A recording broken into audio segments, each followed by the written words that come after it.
Hi everyone, this is Eden from Courtyard, and today we're going to be talking about how to use the particle ne. Ne in Chinese has no meaning on its own, but when you add it to the end of a sentence, it turns that sentence into a question. There's two different types of questions that you can use ne for. And the first one we'll be looking at today is called a bounce back question, which asks what about or how about something. And you can see the structure is the topic and then ne at the end. Let's look at an example. Person A says, 你好吗? Which means, how are you? And person B replies, 我很好,你呢?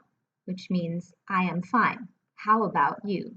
You can see ne here is used to bounce the question back to say, how about you? Let's look at one more example. 北京很冷, Shanghai ne? Which means Beijing is very cold. What about Shanghai? So you can see that we mentioned Beijing, and now we want to know what about Shanghai. The second type of question that ne can be used for is asking about the location of a missing person or thing. And again, the structure is very similar. You mention the missing person or thing, and then add ne to the end. Let's look at an example. 我的手机呢? Or where is my cell phone? And the implication here of ne is my cell phone was here, it should be here, I don't see it. Where did it go? Let's look at one more. 张老师呢? Or where is teacher Zhang? Again, ne implies that teacher Zhang was here and should be here, but they are not. Where did they go?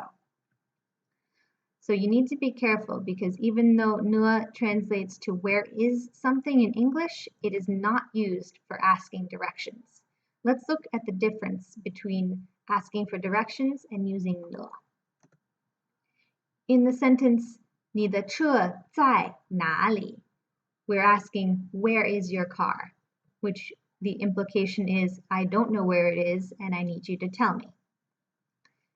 However, when you use ne in 你的车呢, the implication is your car was here and should be here, but where did it go? I don't see it. All right, so now it's your turn. Let's see if you can use ne to ask questions about the statements on the left.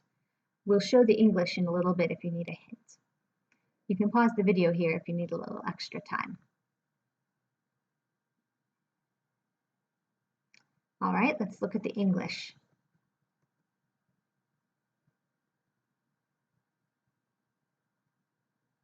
Now it's answer time.